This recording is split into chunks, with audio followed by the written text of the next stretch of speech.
میرا مرض بالکل ختم ہو گیا. یعنی روزہ شفا ہی شفا ہے. ہالینڈ کا ایک پادری ایلف گیل لکھتا ہے میں نے شوگر، دل اور معدے کے مریضوں کو مسلسل 30 روزے رکھوائے.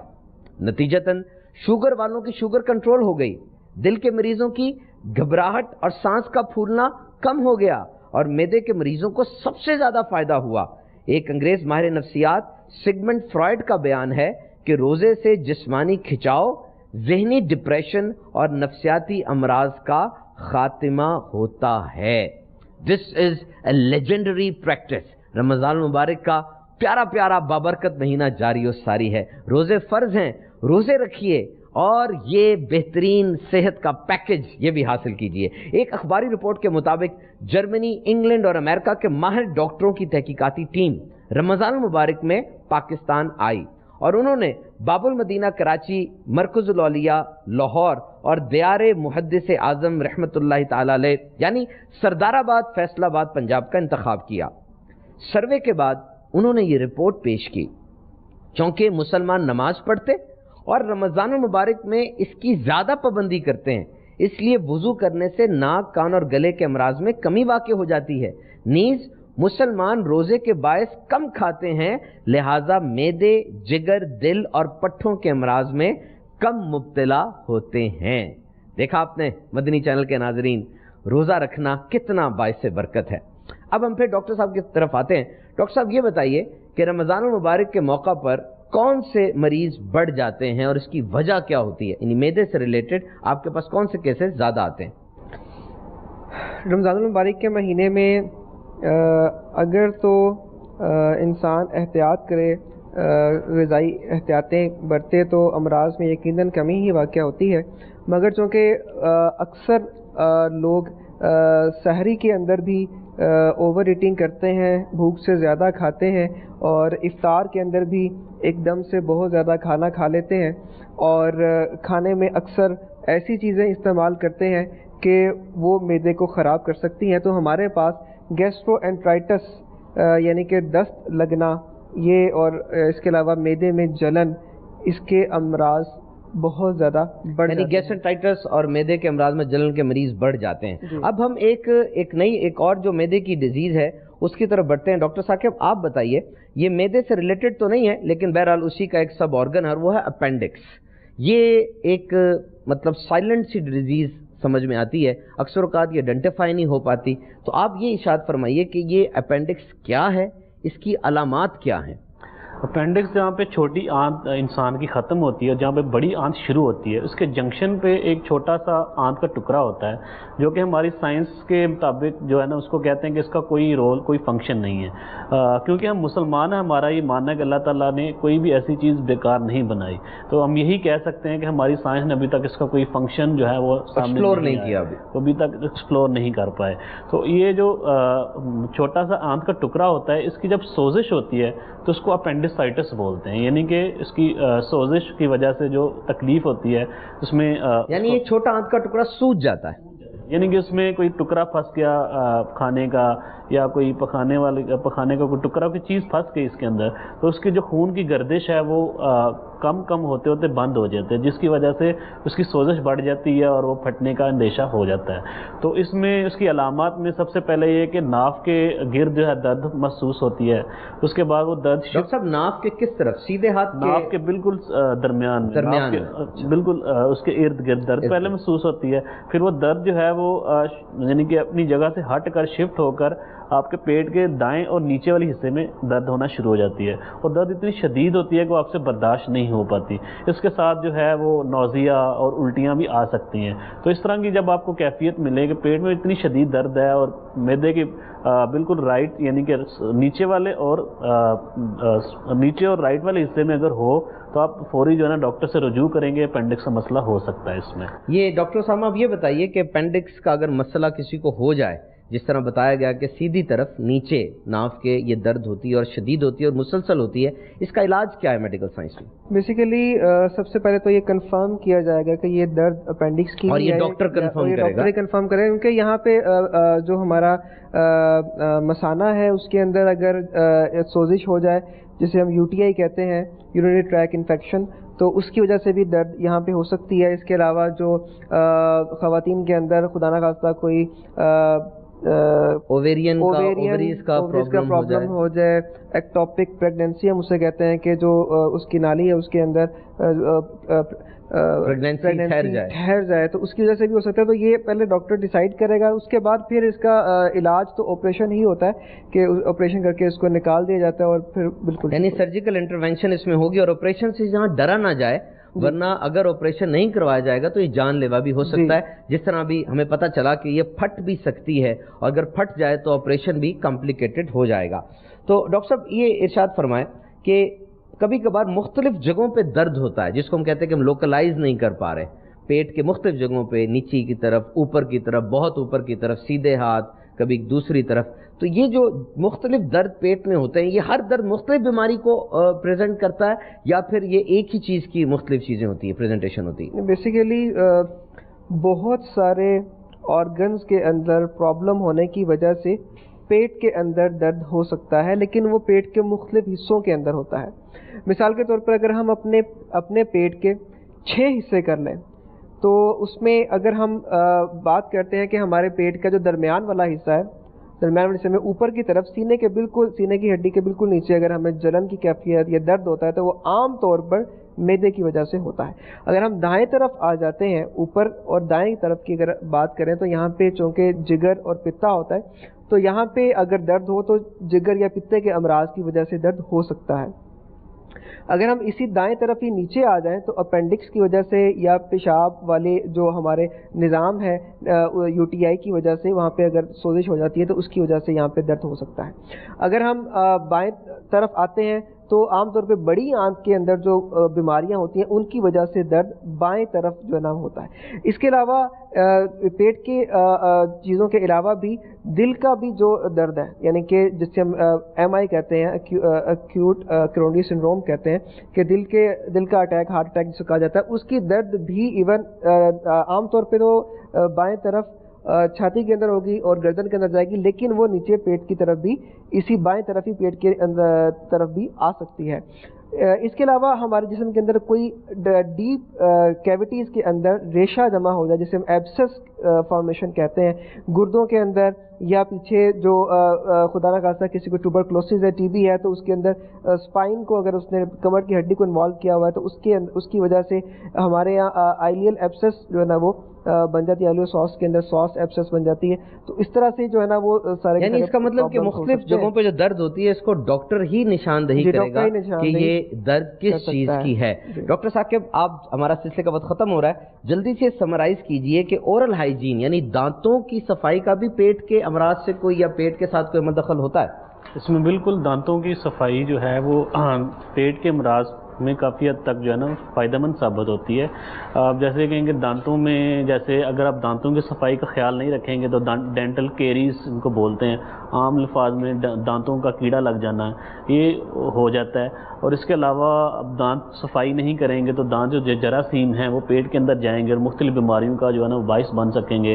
اس کے علاوہ دانت کی صفائی اور خلال نہیں کریں گے تو جو ریشے وہاں پہ پھنس گئے ہیں یا جو کھانے کے ٹکڑے وہاں پھنس گئے ہیں وہ بھی ایک مطلب کہ آگے جا کے جراثیم کی افزائش میں اس کو کریں گے اور اس سے بیماریاں پیدا اور یہ گند پیٹ میں جا سکتا ہے اس کے ساتھ, اور وہ پیٹ کی خرابیوں کا بھی باعث بن سکتا ہے. مدنی چینل کے ناظرین, مسواک کیجئے, مسواک کرنا سنت ہے, اور مسواک کیجئے انشاءاللہ عز و جل. اورل ہائیجین کا یعنی دانتوں کی صفائی کا یہ بہت بہترین ذریعہ ہے. ہمارے سلسلے کا وقت ختم ہو رہا ہے. مدنی چینل دیکھتے رہیے. صلو علی الحبیب صلی اللہ تعالی علی محمد.